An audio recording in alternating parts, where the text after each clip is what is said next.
Hello दोस्तों, आज अपना जो आज की क्लास होगी उसमें जो टॉपिक होगा वो होगा थ्री फेज प्रेरण मोटर। अपनी जो थ्री फेज प्रेरण मोटर है ये एसी स्रोत पे कार्य करती है। इससे पहले हमने जो टॉपिक देखा वो देखा अपनी डीसी मोटर। इससे पहले जो हमने जो टॉपिक देखा था वो देखा था अपनी डीसी मोटर के बारे में। यानी अपनी जो डीसी मोटर होती है किस प्रकार से कार्य करती है और अपनी जो डीसी मोटर होती है डीसी सप्लाई पे कार्य करती है। आज अपना टॉपिक है वो थ्री फेज प्रेरण मोटर होगा। तो इसके अंदर जो थ्री फेज प्रेरण मोटर है ये only for only AC supply से किससे एसी सप्लाई से क्या किया जाता है, इसको जोड़ा जाता है, जोड़ा जाता है। यानी अपनी जो थ्री फेज प्रेरण मोटर होगी ये एसी सप्लाई से जोड़ा जाता है। यानी इसको जो ऑन किया जाएगा, इसको जो सप्लाई दी जाएगी वो only for only AC supply दी जाती है। और अपनी जो ये थ्री फेज इंडक्शन मोटर जैसे बोलते हैं, तो ये अपनी जो कार्य करती है ये करेगी प्रेरण सिद्धांत पे आधारित होती है। अपनी जो थ्री फेज इंडक्शन मोटर होती है ये प्रेरण सिद्धांत पर आधारित होती है। जब हमने ट्रांसफॉर्मर देखा था तो ट्रांसफॉर्मर के अंदर दो वाइंडिंग अपने पास क्या होती है, अवेलेबल होती है।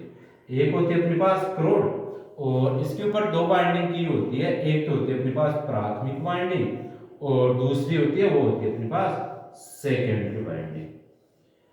अब इसके अंदर जब हम सप्लाई से प्राथमिक वाइंडिंग को किससे करेंगे, सप्लाई से संयोजित करते हैं और अपनी जो सेकेंडरी वाइंडिंग होती है इससे क्या लेते हैं, आउटपुट लेते हैं। तो इसके अंदर जो कार्य करेगा वो कौन सा करेगा, ट्रांसफॉर्मेशन क्रिया के द्वारा इसमें क्या होती है, कार्य होता है। इसी प्रकार से अपनी जो इंडक्शन मोटर होती है, जो प्रेरण मोटर बोलते हैं, ये भी अपनी ट्रांसमिशन प्रक्रिया पे आधारित होती है, इसी पे ये कार्य करती है।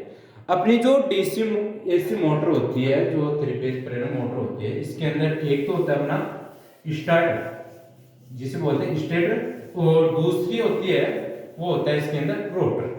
यानी अपनी जो एसी की मोटर होगी उनके अंदर जो एक तो होगा इसके अंदर स्टेटर, एक भाग होगा स्टेटर और दूसरा भाग होगा रोटर। दो भाग होते हैं इसके अंदर।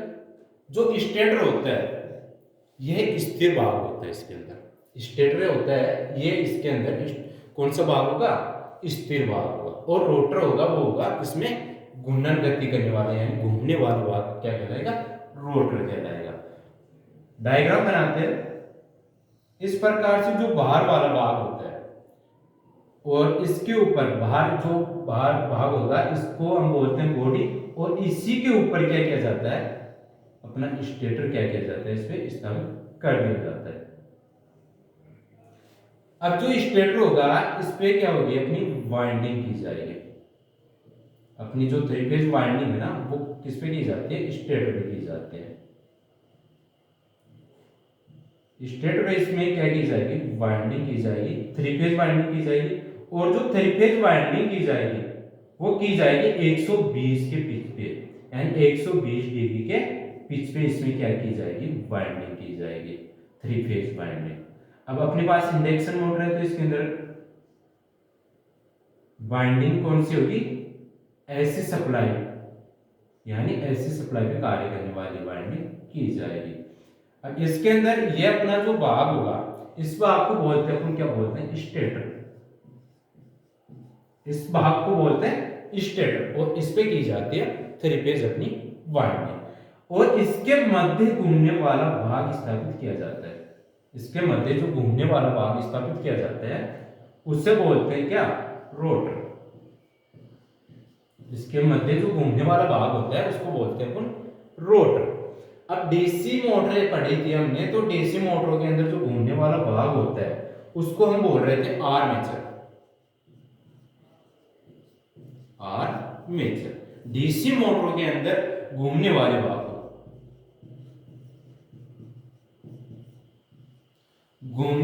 को क्या बोल रहे थे अपन, आर्मेचर। और एसी मोटरों के अंदर घूमने वाला भाग कौन सा होगा? एसी मोटरों के अंदर घूमने वाला भाग भाग क्या कहलाएगा? रोटर। इसमें दोनों में जो अंतर है, आर्मेचर के अंदर क्या करते हैं अपन, जो डीसी मोटर के अंदर आर्मेचर थे उसके अंदर क्या कर रहे थे? Armature winding. कौन सी वाइंडिंग स्थापित कर रहे थे? Armature winding. अपनी जो थ्री फेज प्रेरण मोटर है इसके अंदर जो वाइंडिंग की जाएगी ओनली फॉर ओनली स्टेटर के ऊपर वाइंडिंग की जाएगी। किसके ऊपर की जाएगी? ओनली फॉर ओनली स्टेटर के ऊपर वाइंडिंग की जाती है। अपना जो रोटर होता है इसके ऊपर वाइंडिंग नहीं की जाती है। अपना जो रोटर होता है इसके अंदर क्या किया जाता है? चालक स्थापित किए जाते हैं। चालक स्थापित किए जाते हैं जिसको बोलते हैं संवाहक। संवाहक जिसको अपन बोलते हैं, यानी अपने रोटर के अंदर क्या किए जाते हैं? चालक स्थापित किए जाते हैं। चालक स्थापित करके और अपने रोटर के दोनों तरफ क्या कर देते हैं? हम उनको शॉर्ट सर्किट कर देते हैं। तो इसकी जो कार्य प्रणाली होगी ये किस प्रकार से कार्य करता है? जब हम अपने स्टार्टर के अंदर क्या करते हैं? वाइंडिंग करेंगे, और वो वाइंडिंग कैसे करेंगे? Three phase winding. वाइंडिंग भी कैसे करेंगे? थ्री फेज वाइंडिंग करेंगे। अब जब थ्री फेज वाइंडिंग हम स्टार्टर के ऊपर करते हैं और इसको किससे कनेक्ट करेंगे? सप्लाई से। सप्लाई से हम इसको कनेक्ट करेंगे, तो कनेक्ट करने पे इसमें क्या होगा? एक चुंबकीय क्षेत्र स्थापित होगा। और जब ये चुंबकीय क्षेत्र, मान लेते हैं डीसी मोटर के अंदर क्या बना रहे, क्या बन रहे थे? पोल्स एस, दो पोल्स थे और मध्य में क्या कर रहे थे? अपने आर्मेचर को हम स्थापित कर रहे थे। ठीक है, तो इसके अंदर जब ये चुंबकीय बल रेखा क्या करेगी? क्या कर रहे थे? इसके मध्य से गुजर रहे थे। ठीक है, और जब इसमें तो क्या कर रहे थे? अपने आर्मेचर को सप्लाई से संयोजित कर रहे थे। ऐसी मोटर है तो इसके अंदर क्या करेंगे? यहाँ पे ये किसी प्रकार से रोटर क्या होगा? किसी प्रकार से संयोजित नहीं होगा सप्लाई से। तो इसके अंदर से जब चुंबकीय बल रेखाएं गुजरेगी तो इसके यानी अपने रोटर के अंदर क्या होगा? एक ईएमएफ जनरेट होगा। ईएमएफ यानी इलेक्ट्रोमोटिव फोर्स, यानी इसमें एक क्या होगा? चुंबकीय क्षेत्र भी स्थापित, और ये अपना एक चुंबकीय क्षेत्र स्थापित करेगा। अब जो इसकी रोटेट करने की जो गति होगी वो ये रोटेट करता है ओनली फॉर ओनली जब ये चुंबकीय अपना स्टार्टर जो एक चुंबकीय क्षेत्र बनाएगा, सर्किल यानी साइकिल बनाता है कि ये जब स्टेटर का चुंबकीय क्षेत्र इस प्रकार से रोटेट कर रहा है तो इसका जो ये रोटर है ये भी किस ओर करेगा? जब जिस तरफ अपने जो स्टेटर होगा, स्टेटर की जो चुंबकीय क्षेत्र रोटेट करेगा उसी और अपना रोटर भी क्या करेगा? रोटेट करता है। अब इसके अंदर जो मुख्यतः इसको इस मोटर को केवल स्टेटर को ही क्या करते हैं? हम सप्लाई देते हैं। ये चीज तो हमने देख ली। और अपनी इस मोटर को कितने भागों में बांटते हैं? इसके जो मुख्यतः भाग होते हैं, दो भाग होते हैं। एक तो होता है स्टेटर और दूसरा होता है अपना रोटर भाग होता है। अब आते हैं हम अपनी जो रोटर होता है और स्टेटर होता है ये किससे बनता है? ठीक है, रोटर और स्टेटर किससे बनता है? तो पहले ले लेते हैं हम अपना जो टॉपिक ले लेते हैं वो ले लेते हैं स्टेटर। पहला टॉपिक ले लेते हैं वो ले लेते हैं स्टेटर। तो स्टेटर कौन सा भाग होता है? स्टेटर जो बॉडी का बाहर वाला भाग होता है और उसके अंदर जो क्या किया जाता है? स्टेटर को स्थापित कर दिया जाता है बॉडी के ऊपर, यानी मशीन की बॉडी के ऊपर स्टेटर को क्या कर दिया जाता है? स्थापित कर दिया जाता है। अब इसके अंदर स्टेटर जो बना होता है ये सिलिकॉन इस्पात की बनी होती है। जो स्टार्टर अपना स्टेटर बनता है, मोटर का जो स्टेटर बनेगा वो किसका बनेगा? सिलिकॉन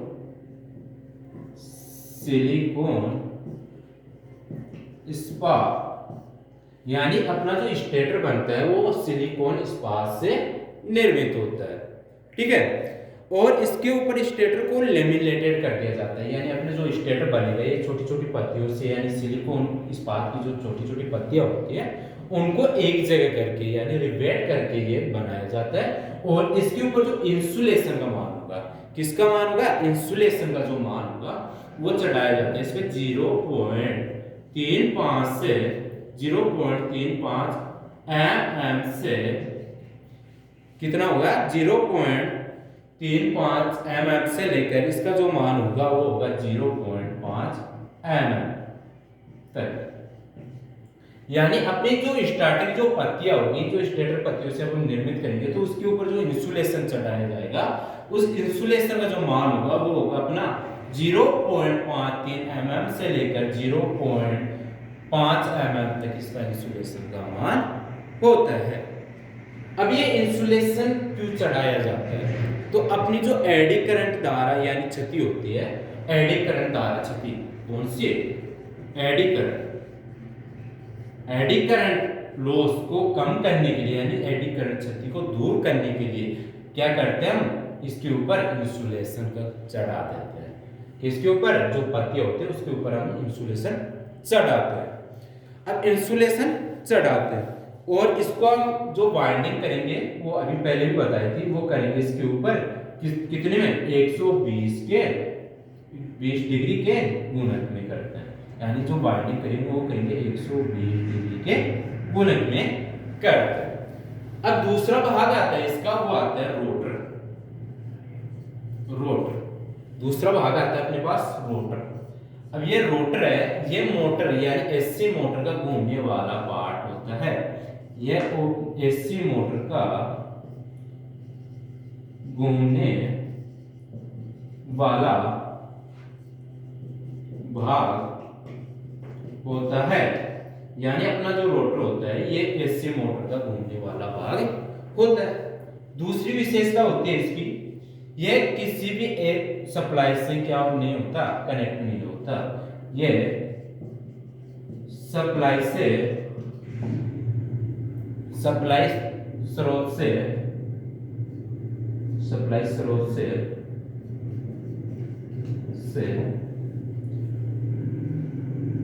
जुड़ा नहीं होता। यानी अपना जो रोटर होता है ये किसी भी एसी सप्लाई स्रोत से जुड़ा नहीं होता।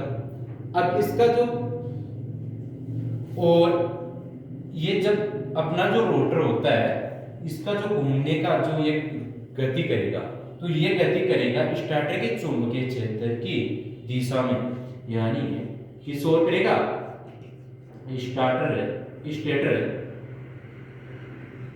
स्टेटर की चुंबकीय क्षेत्र गति की ओर। यानी ये जो गति करेगा वो करेगा तो चुंबकीय क्षेत्र होगा स्टार्टर के द्वारा, जब वो यानी स्टार्टर के चुंबकीय क्षेत्र जिस ओर गति करेगा उसी तरफ अपना रोटर क्या करेगा? रोटेट करेगा। और इसका जो ज्ञात करते हैं इसको, वो करते हैं अपनी जो तुल्यकालिक गति। यानी ये जो गति करेगा, ये जो रोटर गति करेगा ये तुल्यकालिक गति से कम गति करेगा। यानी एक जो गति होगी तुल्यकालिक गति होती है उससे कम गति करता है। अपनी जो डीसी मोटरें थी वो तुल्यकालिक गति से अधिक गति प्राप्त करने के लिए उनको क्या किया जाता है? काम में लिया जाता है। कौन सी मोटर को? डीसी मोटर को यानी तुल्यकालिक गति से अधिक गति प्राप्त करने के लिए काम में ली जाती है। और अपनी जो एसी मोटर है ये तुल्यकालिक गति से कम गति प्राप्त करेगी, यानी उस पर कार्य करेगी। कैसे? जैसे मान लेते हैं कोई मोटर है तो ये अपनी जो तुल्यकालिक अपनी जो एसी मोटर है, 3 फेज मोटर मान लो या कोई भी प्रेरण मोटर मान लो, तो ये जो 1000 आरपीएम है ना, तो 1000 आरपीएम से कम गति पे कार्य करेगी। और डीसी मोटर है तो वो 1000 आरपीएम से उच्च गति पे कार्य करती है। इसी के साथ में अपनी आगे बढ़ते हैं। तो आगे बढ़ने के लिए इंसुलेशन का मान हो गया, इसके आगे बढ़ते हैं तो अपनी जो इसका मान होता है 3 फेज इंडक्शन मोटर, इसका एक डायग्राम बनाते हैं और फिर इसकी कार्य विशेषता हम देखते हैं। तो डायग्राम बनाने के लिए हम इसके अंदर पहले बनाते हैं अपनी जो स्टेटर होता है उसका। तो स्टेटर का जो डायग्राम होगा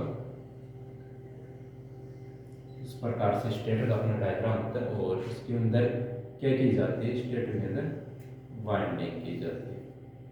ठीक है, इसमें मैं वाइंडिंग स्थापित कर देता हूँ।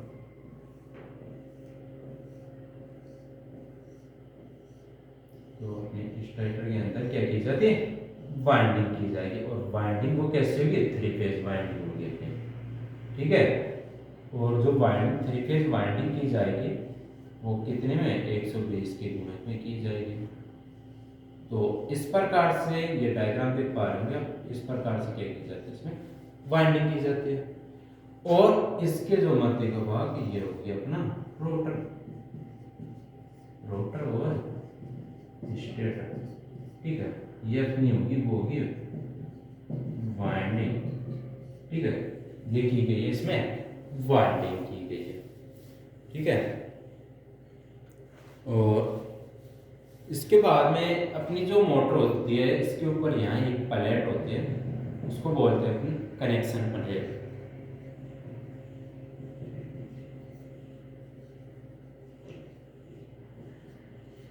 कनेक्शन प्लेट बोलते हैं। इसी के साथ में इस प्रकार से कनेक्शन करते हैं और रोटर को मध्य में स्थापित करते हैं। तो रोटर जो ऐसे मोटर के अंदर, कोई बोले कि रोटर क्या होता है, तो ऐसे मोटर के अंदर जो घूमने वाला भाग होता है, ऐसे मोटर के अंदर जो घूमने वाला भाग होता है, यानी रोटेट करने वाला भाग होता है, वो क्या कहलाएगा, रोटर कहलाएगा। और डीसी मोटर के अंदर जो घूमने वाला भाग होता है वो कहलाता है अपना आर्मेचर। आर्मेचर और रोटर के अंदर जो अंतर है, डिफरेंस है, वो है कि आर्मेचर के ऊपर तो आर्मेचर वाइंडिंग की जाती है और रोटर के ऊपर आर्मेचर वाइंडिंग न करके इसके ऊपर क्या किए जाते हैं, छल्ले, यानी क्या स्थापित किए जाते हैं, रोटर के ऊपर क्या स्थापित किए जाते हैं, छल्ले, यानी छल्ले स्थापित किए जाते हैं। और उन छल्लों को दोनों तरफ क्या कर देते हैं, हम शॉर्ट करते हैं। अब जो ये छल्ले होंगे रोटर के अंदर, ये या तो तांबे के, किससे निर्मित होते हैं, तांबे से निर्मित होते हैं, या फिर इस हम करते हैं वो एल्यूमिनियम से, यानी तांबे या एल्यूमिनियम के इसमें क्या किए जाते हैं, छल्ले स्थापित किए जाते हैं। और ये इनको दोनों तरफ क्या करते हैं, शॉर्ट कर देते हैं। क्या करते हैं, दोनों तरफ शॉर्ट कर देते हैं। किस प्रकार से शॉर्ट करते हैं, देखिए डायग्राम से समझेंगे तो बहुत ही अच्छे से समझ में आएगा अपने। तो इसके अंदर किस प्रकार से शॉर्ट करते हैं, तो जैसे ये अपना क्या है, रोटर है, ये अपना क्या है, रोटर अपने पास अवेलेबल है, ठीक है। तो इसके अंदर रोटर के इस भाग को बोलते हैं, ये रोटर हो गया, इस भाग को तो बोलते हैं हम शाफ्ट है, इस भाग को बोलते हैं हम शाफ्ट, ठीक है। ये अपना रोटर अपने पास अवेलेबल है। अब इसके अंदर क्या होता है कि इसमें जो खांचे काटते हैं वो कैसे काटे जाते हैं, तिरछे खांचे काटे, कैसे काटे जाते हैं, तिरछे खांचे काटे जाते हैं रोटर के अंदर, रोटर के अंदर जो खांचे काटे जाएंगे तिरछे काटे जाएंगे। अब इसके अंदर जो ये खांचे होते हैं, इनके अंदर क्या स्थापित किया जाता है, जो ये इसके अंदर क्या स्थापित किया जाता है, चालक, चालक स्थापित कर दिया जाता है।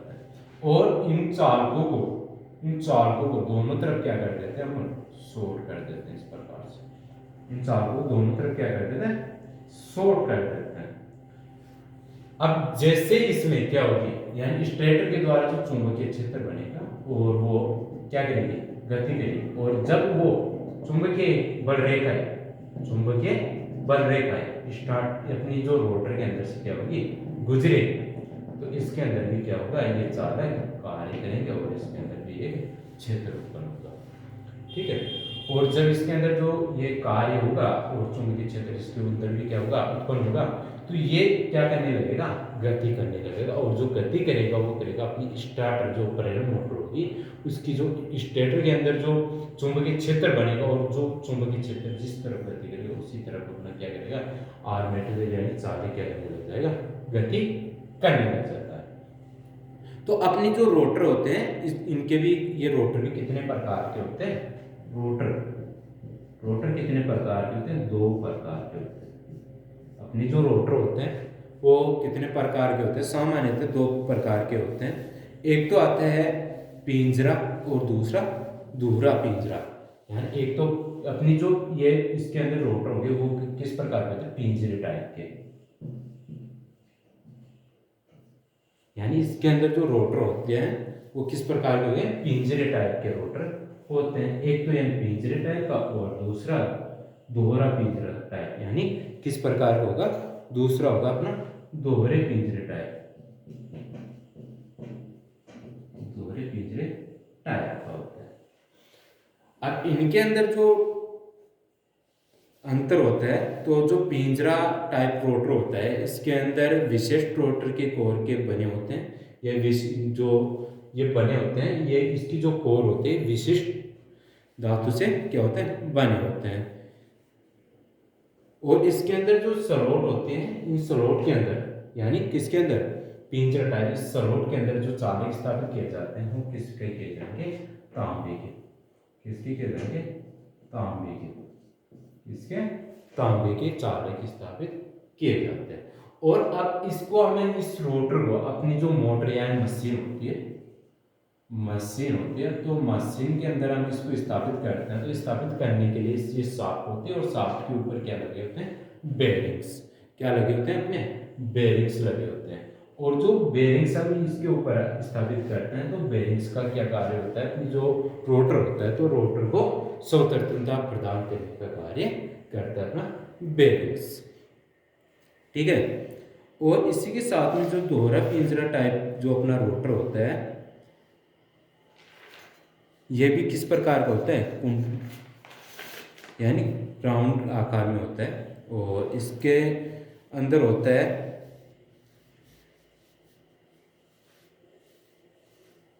इसके यानी दोहरा पिंजरे टाइप जो रोटर होता है, इसके अंदर जो बलाघूर्ण यानी जो गति करने की जो बलाघूर्ण होते हैं वो गति करती है। ये पहले यानी जो अपना पिंजरे टाइप यानी साधारण जो पिंजरे टाइप जो रोटर होता है उससे इसकी बलाघूर्ण क्या होती है, अधिक होती है।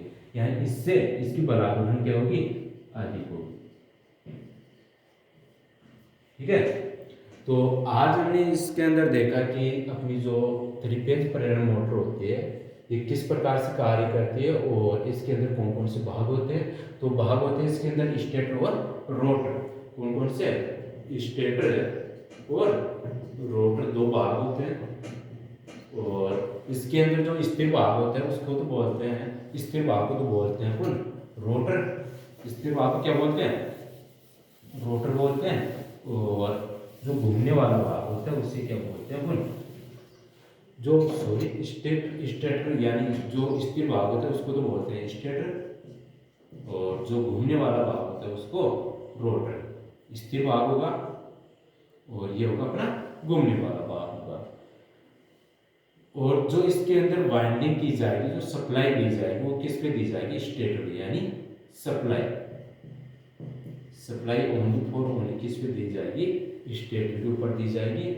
और रोटर के अंदर क्या स्थापित किए जाएंगे, चालक, जिसे बोलते हैं संभाग स्थापित किए जाते हैं। तो इस प्रकार से अपने जो ऐसी प्रेरण मोटर होती है, 3 फेज प्रेरण मोटर होती है, इसके भाग 2 भाग होते हैं और ये किस प्रकार से वर्क करते हैं ये चीज़ आज हमने देखी। और कल नेक्स्ट क्लास के अंदर देखेंगे हम, वो देखेंगे अपनी जो मोटर होती है इसके टाइप्स, यानी स्लिप रिंग मोटर भी आएगी, स्लिप रिंग मोटर के बारे में पढ़ेंगे।